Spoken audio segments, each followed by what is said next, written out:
And good evening, everybody. Let's take a look at today's trading. I wanted to cover the NQ and the ES markets. The ES market I wanted to cover simply because I know people that have traded the ES and are actively trading the ES before, and it was a really nice day on the ES, and I'll show you guys that here in a second.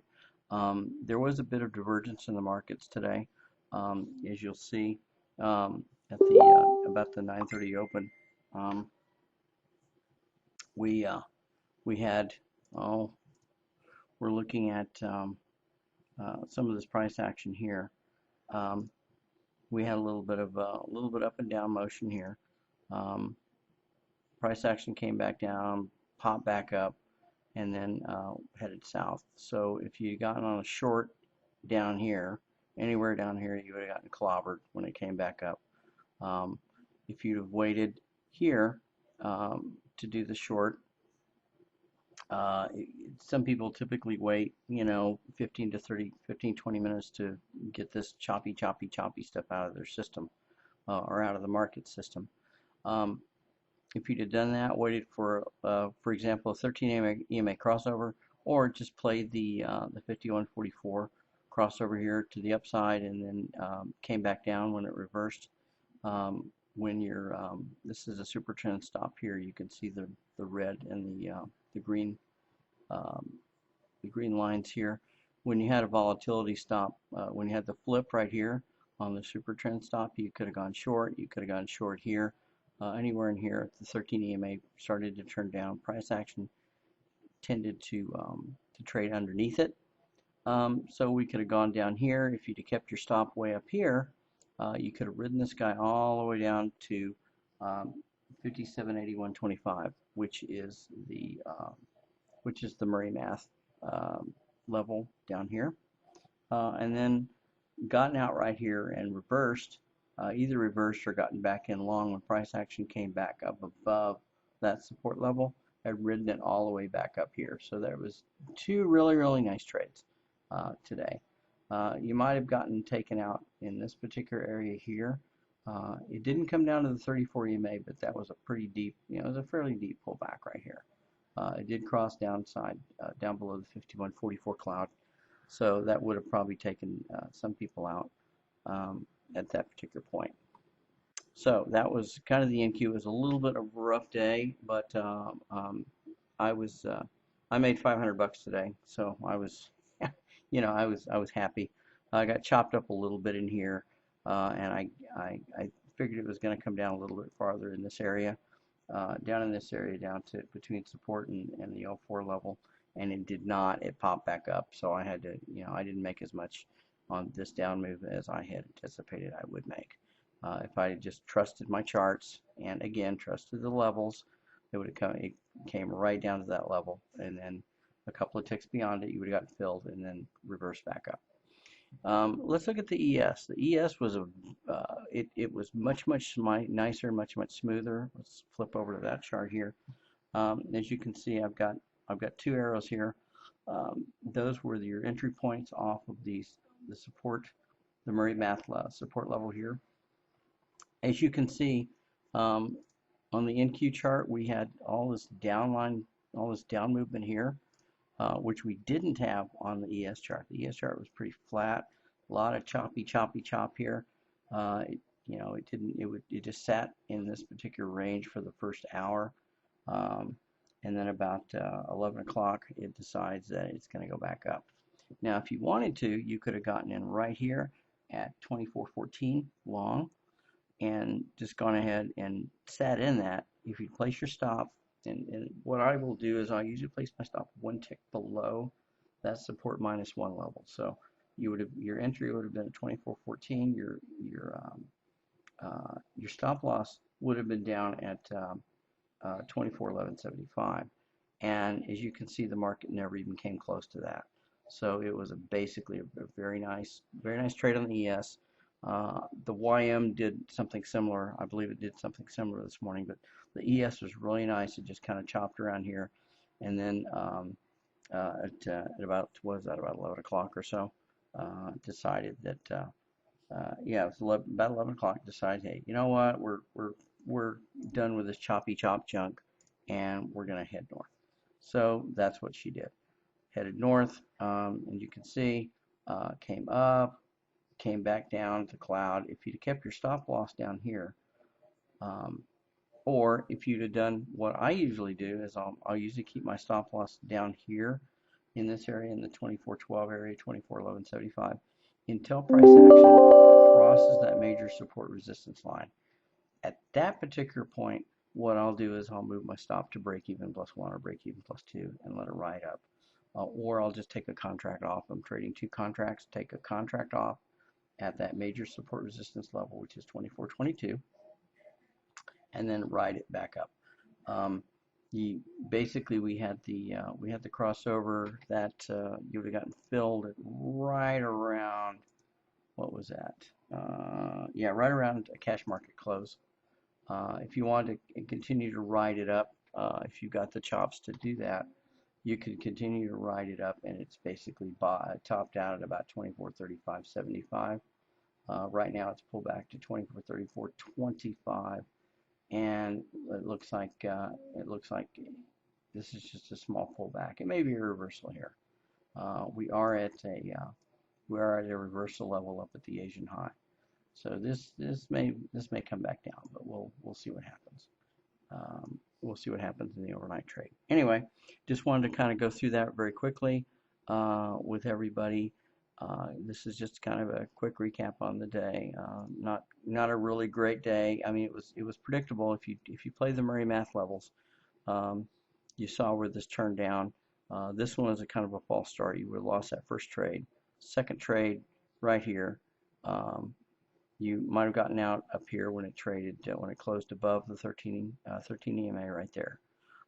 Gotten out, gotten back in when it started trading below the 13 EMA, kind of got taken out here again, and then downside here again. So it was kind of a rocky start here. You would have had all that. You would have been taken out right there, and then gone right back up, and you would have had a couple of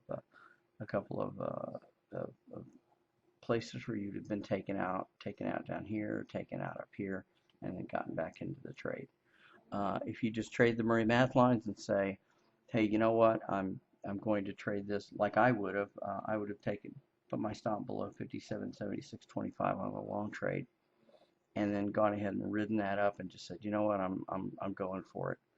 Not move my stop to break even until I cross this point here.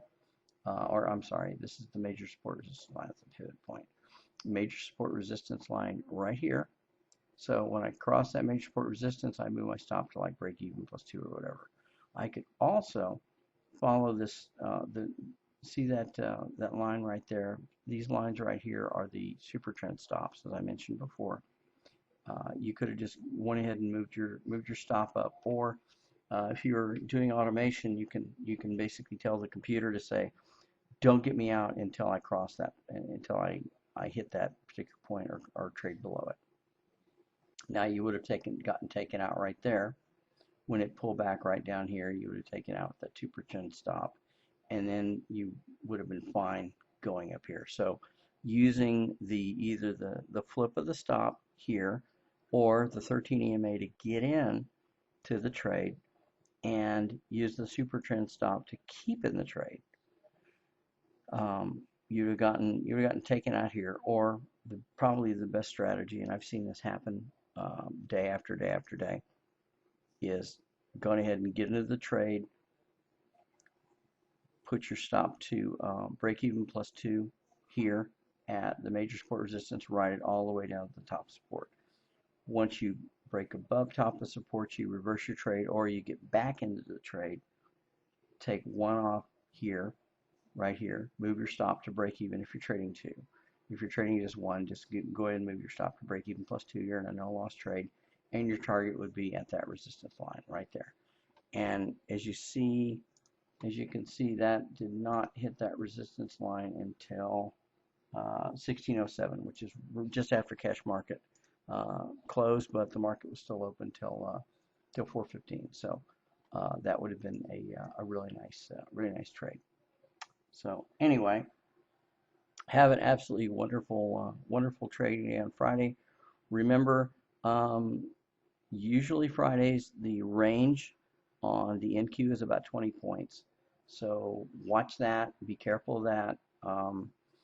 You don't want to get caught short where, you're expecting a 30 or 40 point range day and it gives you 20 points, comes back down and takes out your stop loss because I've had that happen and that just totally sucks. And that's how I've come up with, with these levels, 20 points for an NQ on a Friday and a Monday. Other times you're looking at, say, a 40 point days. Holidays will give you about 10 points. I saw this last Monday, which was a holiday, give the NQ moved almost exactly 10 points. So I wouldn't expect anything more on a holiday. The day after a holiday, you've got about a 20 point move. You got about half of that. And then we were back to normal on Wednesday. Had a nice day on Wednesday. Had a nice day today. And Friday, I'm anticipating again about a 20 point move. Anyway, um, I have not figured that out I haven't done any work on the ES in such a long time that I don't know what the typical range of the ES is. Right here, today was 15. That's like 15 points between here and here. Between, cash market open here and then the close of the market there. That's about a 15, 16 point range. So I would not expect for the ES to go beyond that. Probably on a Friday, you're probably looking at half that. So you're looking at 7 or 8 points um, on the ES on a Friday, and maybe 3 or 4, 5 at the most on a holiday. But I'm going to go ahead and go back and take a look at that and see if I can verify that. And if I do, I will go ahead and post that on my blog at theconservativetrader.wordpress.com, and I'll put that in the comments of this video. I'll also probably make another video about talking about trading ranges that you can expect, so that people don't come into the market on certain days with wrong expectations and think it's really going to run, and it doesn't, or thinking it's not going to run and then not making as much as they should. Personally speaking, I'd rather trade green. I'd rather anticipate a 20 point day and it turn out to be a 40 than the opposite, because that way I'm not going to turn out very well. Anyway, remember the strategy. We're talking about one contract here, ride it all the way up, or one contract here, ride it all the way up to resistance, or one contract here short, ride it down to support, major support resistance line, move your stop to break even, or break even +2, and you're in a no loss trade. Same way if you're coming up, on the long trade.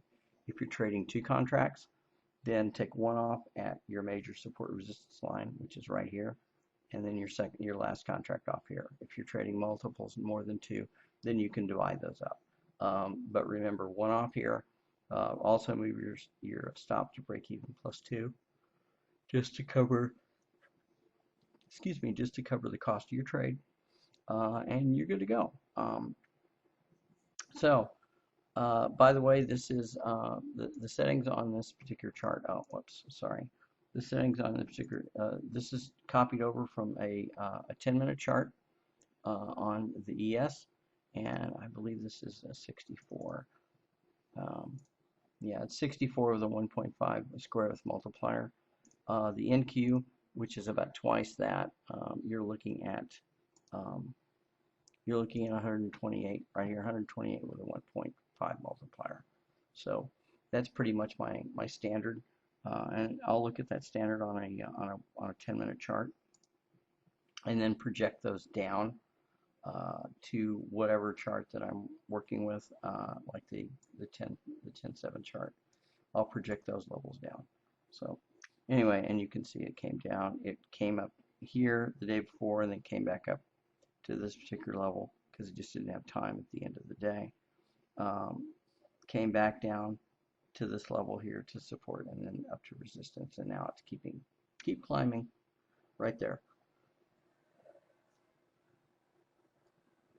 So anyway, have an absolutely wonderful evening, everybody. I'm going to go post this video and trade green tomorrow.